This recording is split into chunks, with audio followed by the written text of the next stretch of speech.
사나 죽으나 주의 것이라는 제목으로 하나님의 말씀을 전하도록 하겠습니다. 어느 날 저는 서울을 가기 위해서 기차를 예매를 하고 가던 길에 눈도 오고 또 교통이 막히고 그래서 평상시보다 많이 지체가 됐습니다. 겨우 구미역에 도착해서 기차를 이제 기다리고 있는데 보니까 제가 서울을 가야 되는데 부산 내려가는 쪽에 서 있었습니다. 순간적으로 이건 아니구나 해서 급히 건너서 서울로 가는 기차를 탄 적이 있습니다. 열심으로 계획하고 그래서 서울로 가려고 그 기차를 타려고 이렇게 마음은 계획하고 했었지만은 결과적으로 방향을 잃어버릴 그런 위기에 처해 있었습니다. 만약에 구미역까지 가가지고 부산 가는 열차를 탔다면은 안도의 한숨을 쉬기보다는 이제 방향이 틀려졌기 때문에 제게는 모든 일이 숲으로 돌아가는 일이 되고 말았을 것입니다. 그렇습니다. 우리 기차를 타는 것도 반드시 우리는 방향을 다 정해놓고 갑니다. 목적지도 없이 그냥 가는 경우도 있죠.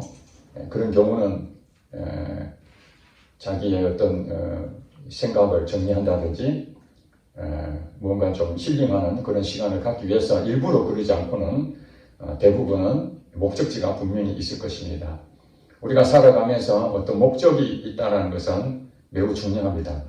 여러분들은 인생 가운데 지금 어떤 목적으로 살아가고 있습니까? 지금은 은퇴하신 한 목사님의 간증을 제가 들었는데 그분은 모태신앙이었습니다. 어렸을 때부터 교회를 열심히 다녔고 신앙생활을 했는데 그에게는 꿈이 있었습니다. 부자가 되는 것이었습니다. 세상적으로 성공하는 것이었습니다. 그래서 사업을 해서 큰 돈을 벌었습니다. 그런데 그 돈이 본인에게 신앙에 유익함을 주지 못하고 방탕한 생활을 하게 됩니다. 거래처 사람들과 함께 술을 마시고 늦게까지 일하고 그래서 교회는 겨우 다니는 그런 수준의 사람이 되었습니다. 어느 날 그의 아내가 쓴 일기를 보고 그가 심각함을 느꼈습니다. 평안할 줄 알았던 그 아내의 마음이 이렇게 살고 싶지 않다, 죽고 싶다. 여러분 아시다시피 믿음의 가정에서 이런 고백이 나오고 있습니다. 살고 싶지 않다, 죽고 싶다. 남편 때문에 얼마나 아내가 고통을 당했는지 그 목사님은 전혀 몰랐던 것입니다. 인생의 방향을 잃어버린 것이죠. 목적 없이 그저 성공을 위해서 교회는 종교생활로 일관하고 가정은 아내한테 맡겨놓고 그저 돈만 벌면 되는 줄 알았는데 자기 인생이 잘못 살았구나. 그때부터 하나님 앞에 회개하고 신학을 가서 그 이후에 참 훌륭한 목회자로 은퇴하신 목사님이 계십니다.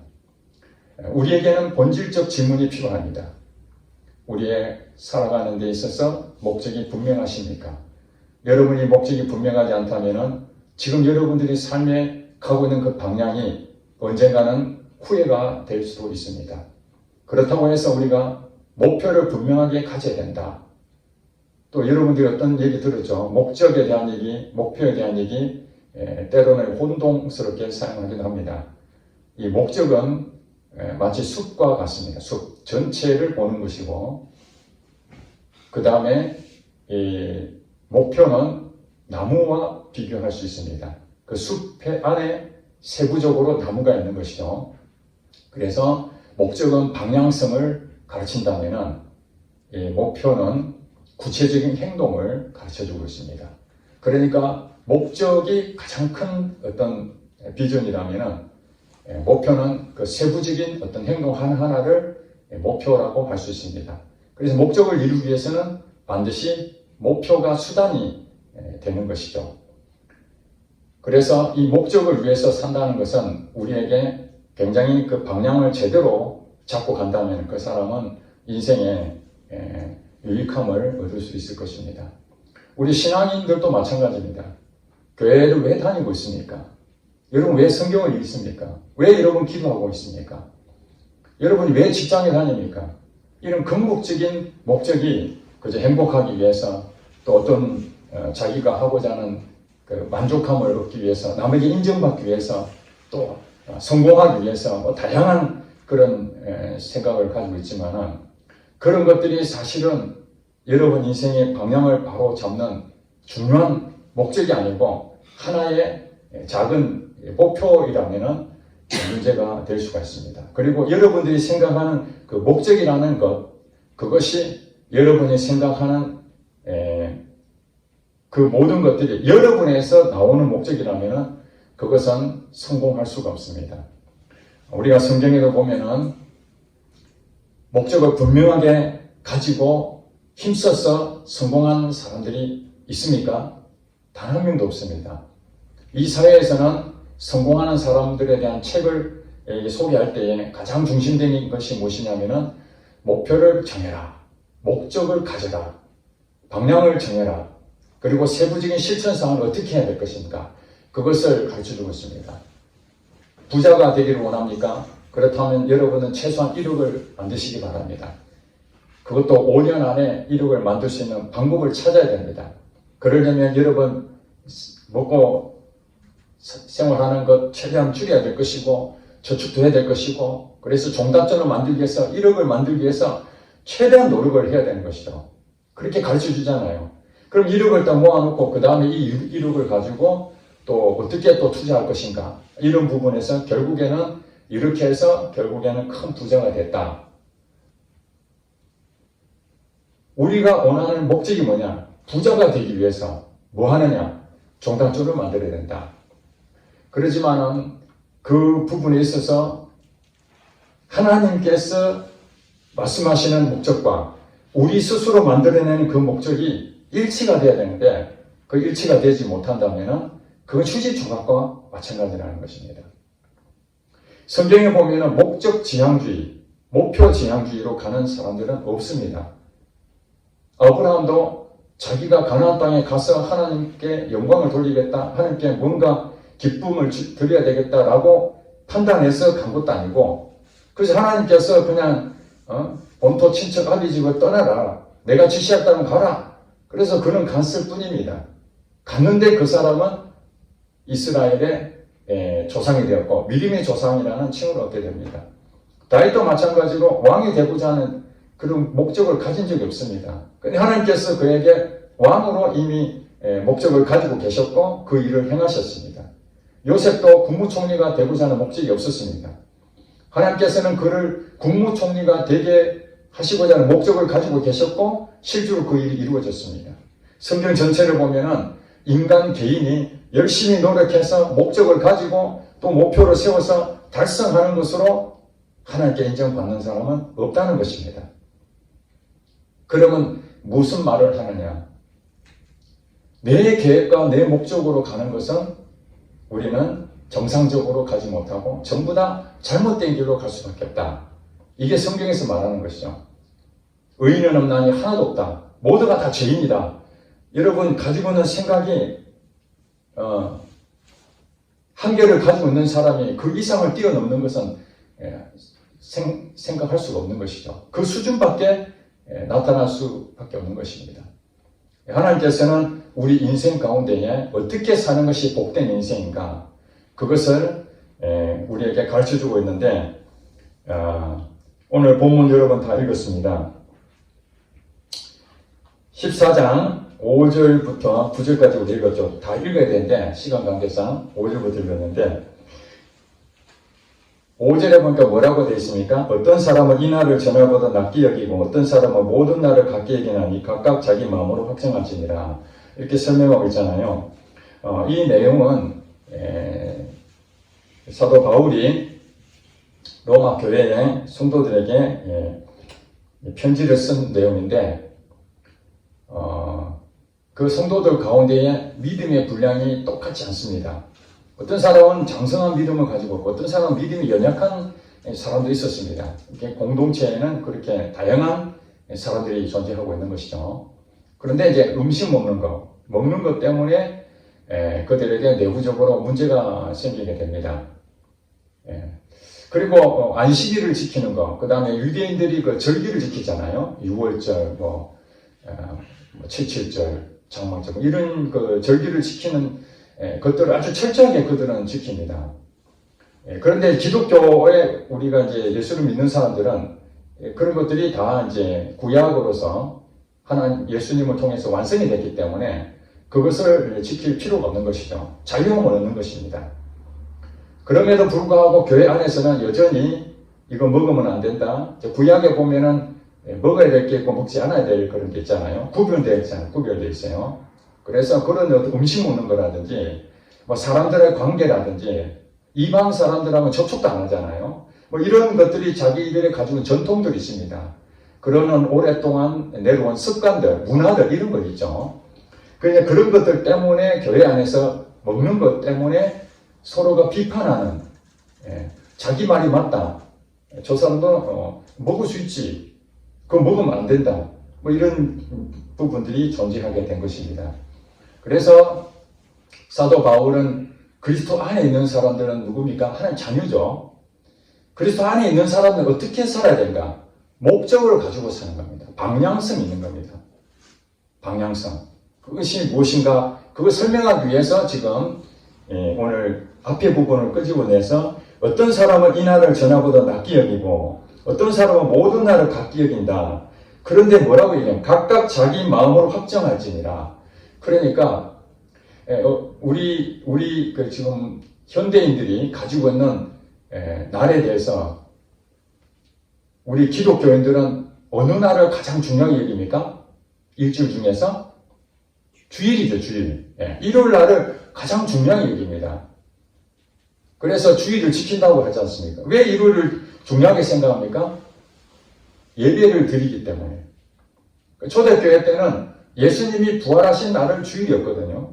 주의 날이네요, 주의 날. 예수님이 부활하신 것을 기념하여 그 예배를 드리고 서로 교제 나누고 했었습니다. 그것이 지금 전통적으로 이제 안식일을 지키지 않냐고 우리 기독교는 주일날, 일요일을 지키는 거죠. 그러나 구약의 이스라엘 백성들은 일요일을 안 지킵니다. 안식일을 지키는 토요일 날을 중요하게 생각합니다. 그러니까 유대인들 입장에서는 토요일이 아주 중요하다 생각하고 기독교인들은 일요일이 중요하다 이렇게 생각한다는 거예요. 그러면 서로 가지고 있는 중요도를 서로가 다르기 때문에 서로 다툼이 생길 수 있는 거 아니겠습니까? 근데 교회 안에 들어오면 어떻게 됩니까? 교회 안에 들어오면 그걸 분쟁하면 안 되는 것이죠. 그래서 사도 바울이 뭐라 합니까? 어떤 사람은 이 날을 전하고도 좋게 여기고 그 다음에 어떤 사람은 모든 날을 같게 여긴다. 각각의 자기 신앙관에 따라서 자기의 그 배운 과정에 따라서 가지고 있는 그 가치관이 있는데 그 부분에서 자기 마음으로 확정할지니라. 자기 마음이 그것이 맞다고 생각하면 그걸 하면 되는데 그것을 가지고 다른 사람한테 너도 바꿔야 된다. 그렇게 하면 안 된다라고 자기가 옳고 상대방은 그릇되다, 잘못됐다라고 하면서 교인들끼리 서로 다툼이 이제 생기게 되는 것이죠. 그러니까 믿음이 장성한 사람이 있고 믿음이 연약한 사람이 있는데 수준이 서로 다르잖아요. 그럼 믿음이 장성한 사람은 믿음이 연약한 사람들의 행동을 미숙하고 또 세상적인 그런 그 얘기도 할 수 있고 또 믿음의 정성한 분량에 이르지 못하기 때문에 경험이 없기 때문에 그런 말을 할 수도 있거든요. 그것은 너그럽게 받아들여야 된다 이 말입니다. 너그럽게. 그런데 이제 또 믿음이 없는 사람 보니까 좀 믿음이 있다고 하는 오랫동안 다녔다는 사람 보니까 행동하는 거 보니 새벽기도도 안 나오고 기도에도 잘 참여도 안 하고 이런 걸 딱 보니까 자기 눈에 봤을 때 이 정도 수준이면은 이렇게 행동해야 되지 않겠는가.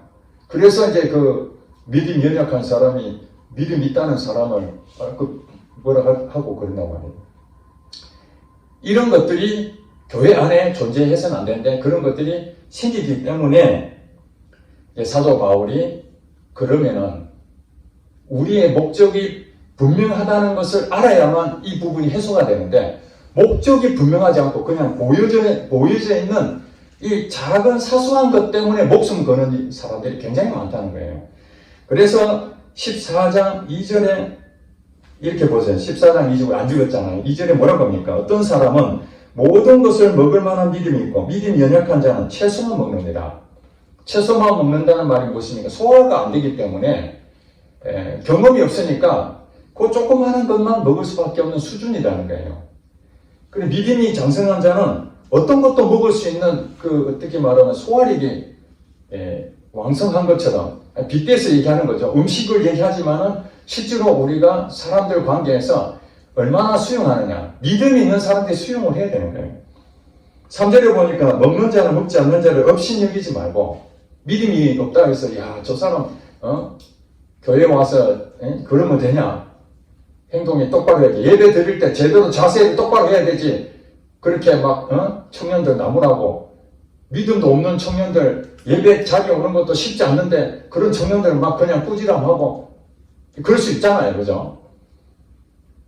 또 먹지 않는 자는 먹는 자를 비판하지 말라.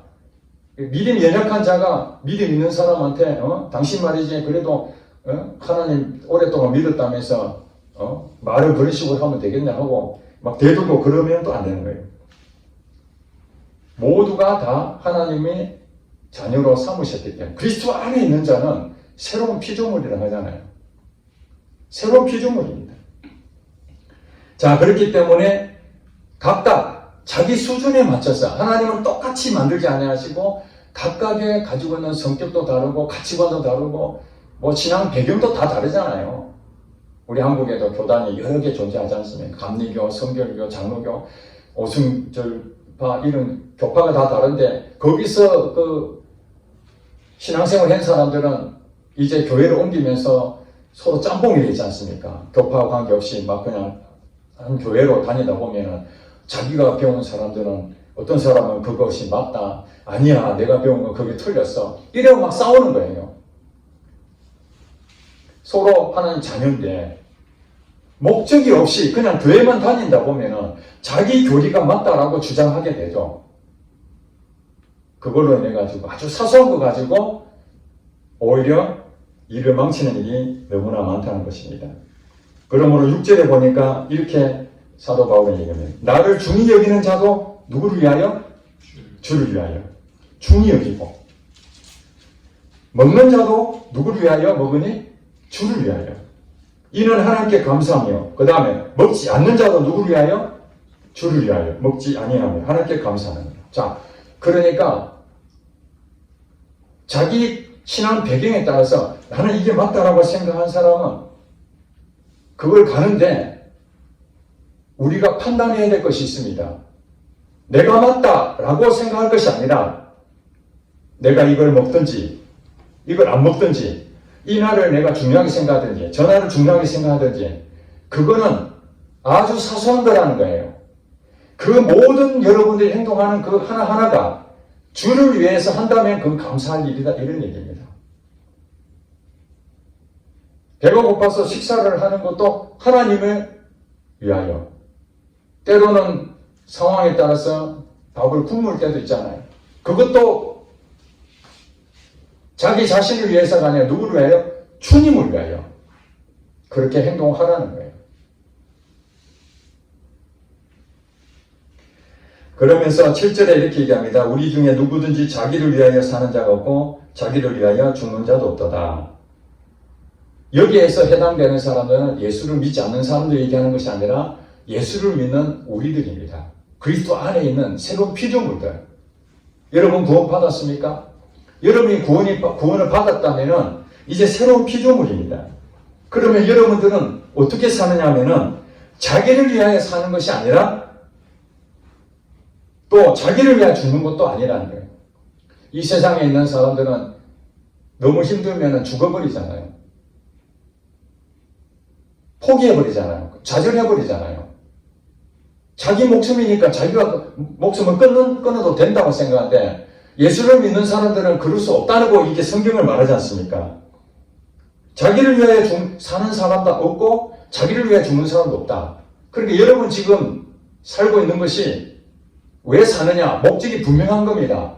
여러분 자신을 위해 사면은 그거는 틀린 것입니다. 사도 바울의 얘기가 그렇습니다. 여러분 죽는 것도 여러분이 그냥 죽으려고 하는 것이 아니라 주님 때문에 죽는다면 그것이 가치 있는 것이죠. 살든지 죽든지 주님 때문에. 목적이 분명합니다. 방향성이 있습니다. 그래서 갈라디아서 2장 20절 여러분 잘 아시다시피 그런즉 이제는 내가 산 것이 아니라 그래요. 이제 내 안에 내가 산 것이 아니라 내 안에 누가 살아요? 그리스도가 산 것이다. 그리스도가 산. 이미 우리는 그리스도 안에서 새로운 피조물로서 내가 가지고 있는 목적, 내가 가지고 있는 앞으로 어떻게 살아야 될 것인지 이런 것들은 이제 의미가 없어진 것입니다. 왜냐하면 이 바른 가치관이 아니었기 때문에 그건 다 무용지물이고 이제 여러분들은 그리스도 안에서 주님이 내 안에 살아 계시기 때문에 그분이 원하시는 대로 여러분들은 방향을 가지고 가게 돼 있다. 이런 얘기입니다. 그것이 예수 믿는 사람들이 나타나는 특징이죠. 그분이 예수를 믿느냐 안 믿느냐는 것은 내 입으로 고백해서 나는 예수님 믿습니다. 나는 교회 다닙니다. 성경책 끼고 교회 다니는 것으로 확인하는 것이 아니라 그의 생각과 그의 가치관이 이 세상에 사는 것이 뭐 때문에 사는지 그 목적이 분명한가. 그 다음에 그가 죽는다는 것도 목적이 분명하게 죽으려고 하는 것인가. 그것을 알고 사는 사람들이 바로 그 사람이 그리스도인이라는 것입니다. 그래서 8절이 이렇게 말합니다. 우리가 살아도 누구를 위해 살고 주를 위해 살고 죽어도 누구를 위해 죽어요? 주를 위해 죽나니. 그러므로 사나 죽으나 우리가 누구 것이에요? 주님의 것이다. 여러분 이제 소유권은 여러분 것이 아닙니다. 억울하십니까? 아니 내 것인데 왜 내 것이 아니라고 그래요? 그거는 아직 그리스도인이 아닌 것이죠.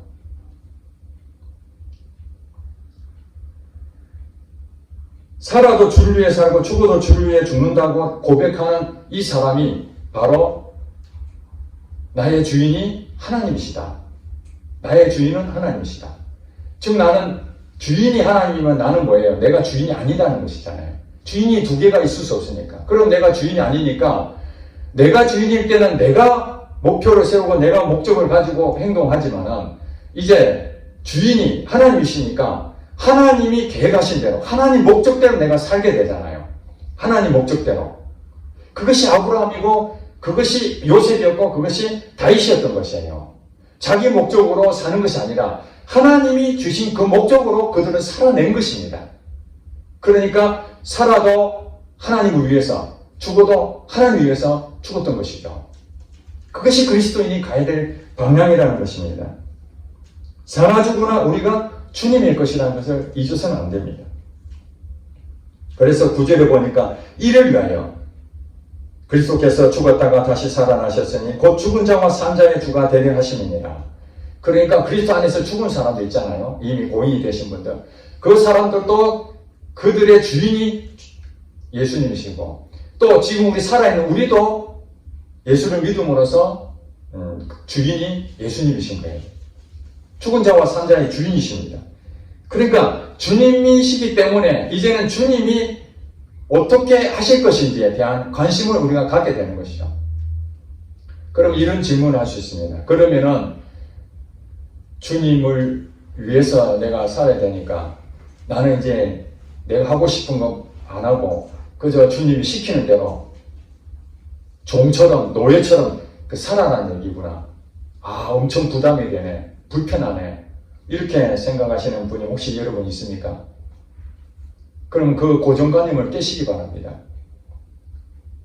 하나님이 나의 주인이 되지 않았을 때는 내 마음대로 사는 것이 자유인 줄 알았지만은 사실은 내 마음대로 산 것이 아니라 사단이 나를 휘어잡고 흔들고 있었던 것입니다. 나는 그것이 자유라고 생각했지만 사실은 사단이 나를 흔들고 잘못된 목적을 갖게 만들고 엉뚱한 길로 자꾸 끌고 가는 것이 사단이 하는 일 아닙니까? 그게 속고 살았던 것이 나였습니다. 그래서 죄의 종이 됐던 것이죠. 죄를 지으면 죄책감 느끼고 거기서 못 빠져나오고 그랬는데 이제 거기서 자유함이 얻었는데 여러 차례 여러분에게 말씀드렸지만은 하나님은 좋은 주인이십니다. 나쁜 주인이 악한 주인이 아닙니다.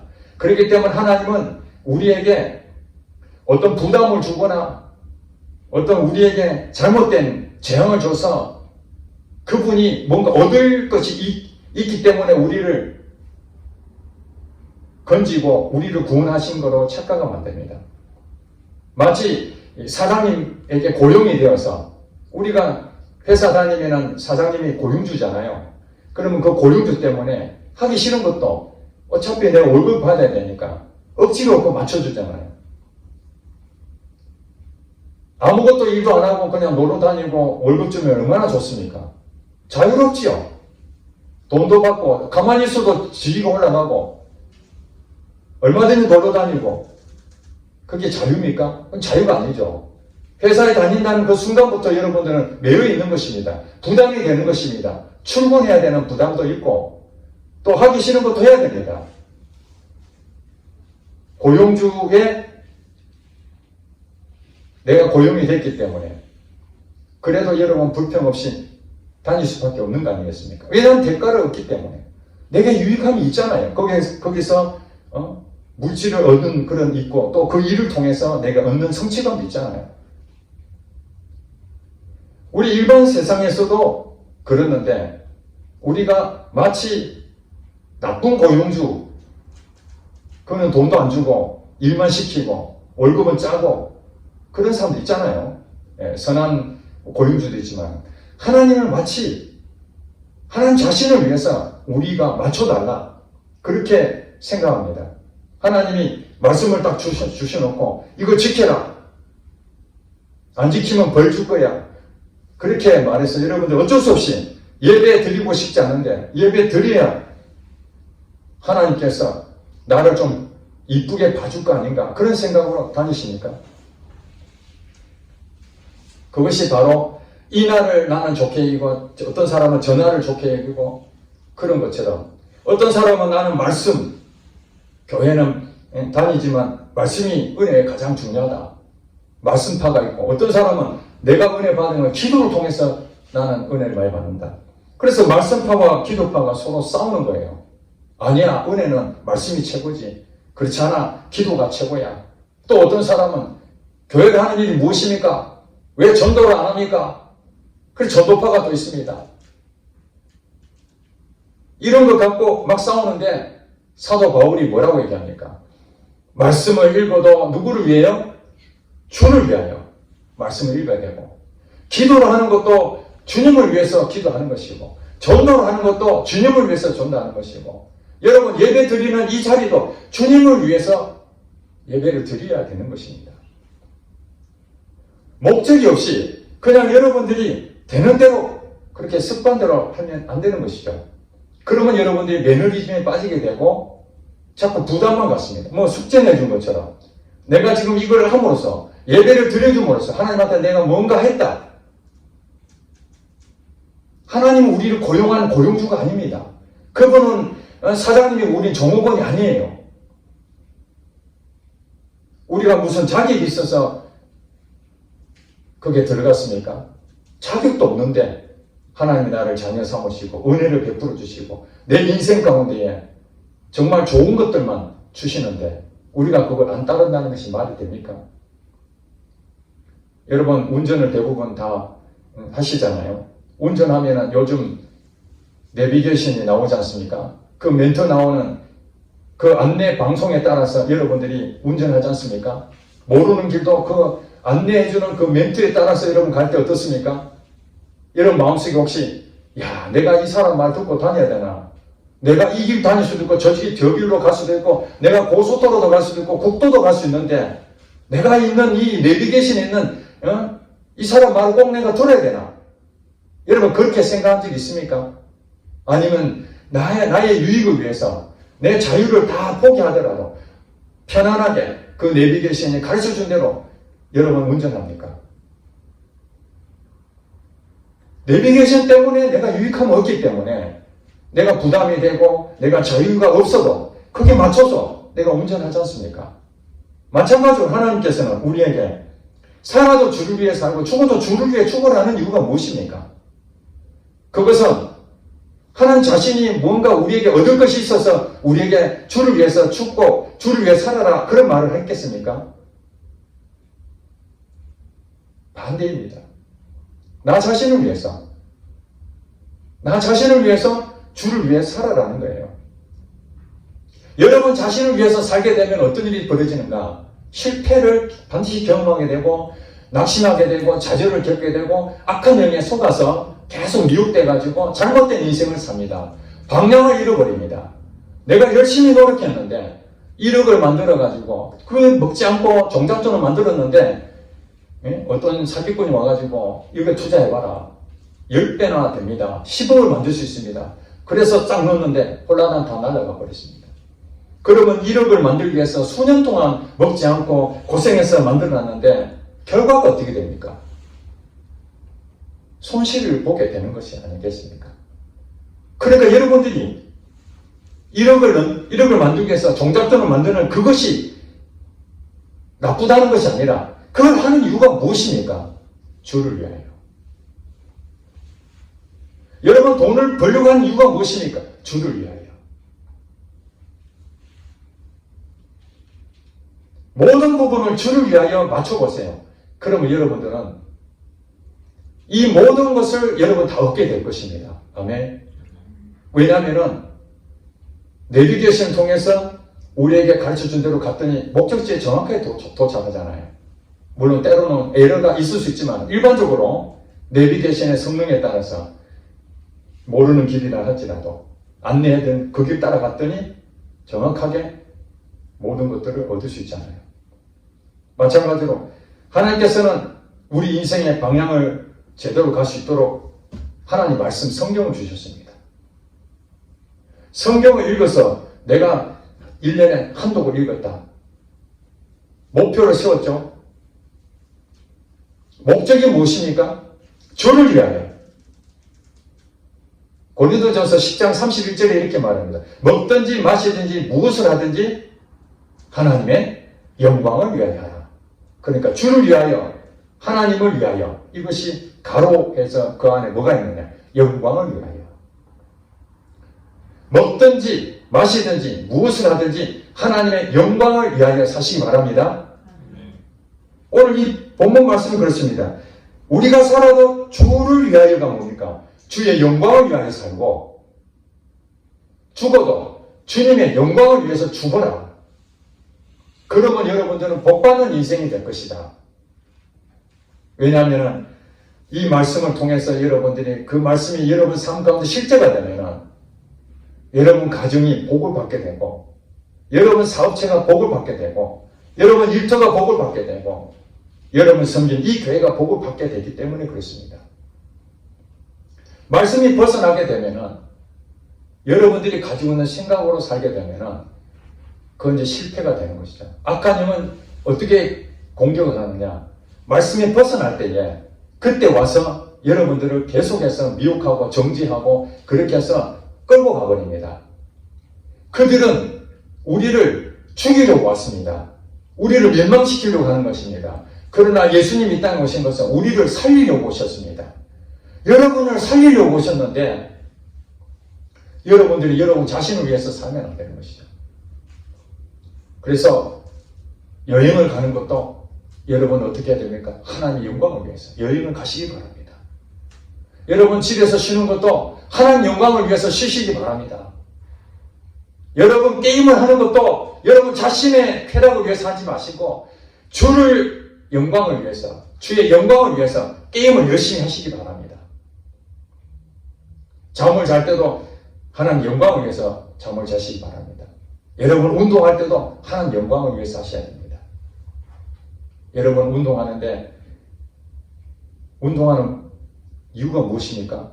운동 자체를 즐기는 사람도 있겠지만 목적이 분명하지 않습니까? 건강을 위해서. 내 몸이 너무 비대해지니까 온갖 병이 생기고 둔해지고 그래서 질병의 원인이 비만이라 그러니까 충격을 받고 건강을 위해서 어떻게 합니까? 체중을 5kg를 빼야 되겠다. 이게 목표가 생긴 거죠. 목적이 무엇입니까? 건강을 위하여. 목표는 체중을 5kg 줄이기. 그 다음에 뭐 해야 되죠? 실천하는 것이죠. 그런데 여러분 5kg 뺀 것으로 어디 가서 자랑 삼아 얘기할 것이 있습니까? 야, 난 5kg 뺐다. 그러면서 이쪽에다 얘기하고 저쪽에 지금 그렇게 행동하는 것은 아닙니다. 그리고 거기에 목적을 두면 안 됩니다. 내가 5kg 빼는 이 부분에 또 빼고 이런 부분처럼 이 목표 지향주의는 계속해서 우리는 그 기록을 깨려고 도전하고 그렇게 해야만 성취감을 느끼거든요. 5kg 뺐으니까 야, 다음에 한 10kg 빼볼까? 기록에 도전하는 사람들이 바로 그런 것입니다. 어떤 목표가 있으면 그 목표만 달성하려고 하는 것이죠. 정말 중요한 것은 목적을 가지고 목표를 삼아야 됩니다. 우리 교회에서 지난번에 한절 성경 읽기 묵상하자고 했습니다. 일주일 동안 1000번 이상 해보자고 그렇게 얘기했습니다. 여러분 지금 각자 믿음의 분량이 다르기 때문에 어떤 사람들은 열심히 하는 사람도 있고 어떤 사람들은 잊어버린 사람도 있고 하다가 그만둔 사람도 있고 여러 분량이 있을 것입니다. 이걸 가지고 해냈다고 해가지고 못한 사람을 뭐라 하든지 또 못한 사람은 왜 부담을 주느냐, 나는 그걸 하지도 못하는데 그걸 자꾸 숙제 내주듯이 그렇게 하면은 나 신앙생활 하기 힘들다. 그럴 수 있지 않겠습니까? 사도 바울이 오늘 말씀하신 것을 생각한다면 우리가 한절 성경 말씀을 묵상하는 이유가 무엇입니까? 하나님의 영광을 위하여. 만약에 여러분들이 그것을 안 한다면 그것도 하나님 영광을 위해서 하시라 이런 얘기입니다. 여러분이 귀찮고 힘들어도 그것이 하나님 영광이 된다면 하지 않으시기 바랍니다. 그리고 성경을 많이 읽는 건 나는 좋아해. 그것이 하나님 영광이야. 그걸 하시기 바랍니다.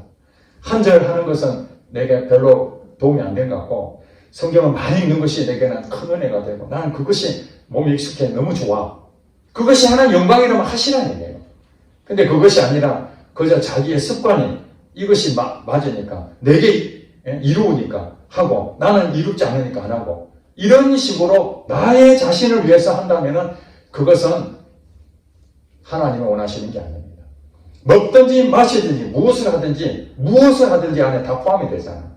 무엇을 하든지 하나님 영광을 위해서 하신다면 여러분들 남들이 아무리 비난하고 비판하더라도 그것은 하나님 앞에 인정을 받는 일이기 때문에 어떤 교리가 다르더라도 여러분이 어느 교회를 가든지 어떤 사람 만나든지 여러분 정죄하더라도 그게 정죄에 대해서 상처받을 필요가 없습니다. 여러분 예배를 드리는데 모자 쓰고 예배 드리는 사람 있죠. 그 모자 쓰는 것이 하나님 영광이 된다라고 생각하면 모자를 써도 아무 문제가 없습니다.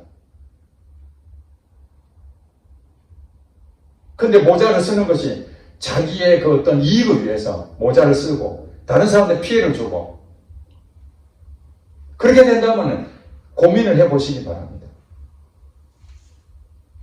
앞에 서 있는 제가 여러분한테 일일이 이것은 맞고 이것이 틀렸다고 할 수가 없습니다. 왜냐하면 사안에 따라서 어떤 사람은 그것이 맞을 수도 있고 어떤 사람은 그게 틀릴 수도 있거든요. 그리고 똑같이 적용할 수가 없다는 거예요. 교회 공동체는 다양한 사람들이 모였기 때문에 어떤 사람은 이것을 좋아하고 어떤 사람은 저걸 좋아하고 아마 찬송을 불러도 여러분들은 그럴 겁니다. 좀 느린 찬송 그것을 좋아하는 사람, 어떤 사람은 또 신나게 박수치면서 찬송하기를 좋아하는 사람도 있습니다. 또 여러분 설교를 들을 때도 조용히 이렇게 말하는 그 음성을 좋아하는 사람, 어떤 사람은 다이나믹하게 강력하게 그렇게 전하는 설교를 좋아하는 사람도 있습니다. 다양합니다. 그렇지만 그걸 자기한테 맞추라고 하면은 그게 이제 문제가 되는 것이죠. 모든 부분을 자기 중심으로 다 맞춰라는 거예요. 어떻게 그럴 수 있을까요? 우리가 맞출 수 있는 것은 사람에 맞추고 내게 맞추는 것이 아니라 누구를 위하여? 하나님께 맞추는 겁니다. 하나님께 맞추게 되면은 저절로 우리는 어떻게 됩니까? 복받는 사람이 됩니다. 여러분 1억을 투자해가지고 부자 되려고 그렇게 애를 써서 여러분이 가지고 온 목적으로 간다 하더라도 하나님이 그와 함께 하지 않으시면은 그 돈은 아무것도 의미가 없는 것이 될 수 있어요.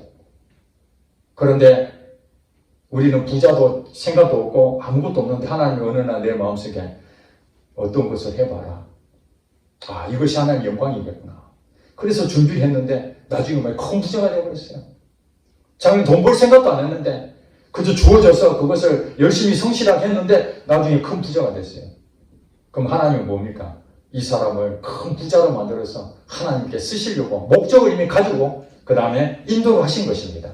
여러분들은 그것을 모르지만은 여러분 목적으로 가는 것이 아니라 하나님 목적에 의해서 하나님 계획에 의해서 여러분이 이끌려 가게 되면은 그 안에서 살게 된다면은 비록 지금 당장에 부담이 되고 자유가 없는 것처럼 보이지만 진정한 자유를 거기서 누리는 겁니다. 천국을 거기서 맛보게 되는 것입니다. 하나님은 그렇기 때문에 여러분들 말씀을 안에서 순종하고 그 말씀대로 살아라. 이것은 하나님 자신을 위해서가 아니라 결국에는 여러분 자신을 위해서 그렇게 말씀하고 있다는 것입니다. 그러니 저는 기도할 때마다 사나주구나 주의 것입니다. 이걸 늘 고백하는 이유가 뭐냐면은 그 전에 그걸 몰라가지고 나 자신을 위해서 열심히 뭘 하면은 하나님께서 도와주시겠지. 내가 목적을 세우고 내가 좋은 일이니까 하나님께서 도와주시지 않겠나. 그렇게 나의 생각일 뿐이었지. 그래 보니까 열매도 없고 다 무너져 버렸는데 이제는 그리스도 안에서 주님 말씀하신 대로 내가 내 뜻을 이루는 것이 아니라 하나님이 나를 통해서 뭔가 하시고자 하는 일이 있을 것이다. 그걸 믿고 하나님 영광을 받으소서. 제가 오늘도 운동합니다. 하나님 영광 받으소서. 하나님 오늘 누구 만납니다. 하나님 영광 받으소서. 하나님 오늘 예배 드립니다. 하나님 영광 받으소서. 기도할 때도 하나님 영광 받으소서. 감사합니다. 감사합니다. 이걸 계속 고백하는 이유가 무엇입니까? 그리스도 안에 있으면 새로운 피조물이고 하나님이 나를 통해서 하나님 일하신다는 걸 분명히 믿기 때문에 그 목적대로 나를 이끌어 가주시기만 하면 나는 복 있는 사람이 되기 때문에 여러분에게도 똑같이 하나님께서 말씀하고 있습니다. 방향이 없습니까? 아니면 그 방향에 여러분 개인에 맞춰져 있는 목적이 있습니까? 그것은 어디에 터를 세우느냐? 하나님 말씀에, 하나님 영광을 위해서 여러분 거기에 터를 잡고 세운다면 여러분들은 모든 것을 다 얻을 것입니다. 모든 것을 다 하나님 주실 것입니다. 여러분들이 포기하지 않으면 그것을 여러분들이 움켜쥐고 있는 그걸 포기하지 않으면 하나님의 더 놀라운, 더 가치 있는 것을 얻지를 못하는데 여러분들이 가지고 있는 그 모든 것을 다 포기해버리면, 놔버리면 여러분들이 생각지 못했던, 상상할 수 없는 그런 것들을 여러분에게 가득가득 채워줄 것입니다. 왜? 하나님은 좋으신 주인이시기 때문에. 우리는 그 좋으신 주인을 모시고 있기 때문에 억지로 부담스럽게 숙제 내듯이 그렇게 하는 것이 아니라 그분의 영광을 위해서 살다 보면은 하나님께서는 내게 그 이상으로 복받는 인생으로서 여러분 인생의 천국을 누리는 그 삶이 바로 저와 여러분 것이 될 줄로 믿습니다. 기도하겠습니다.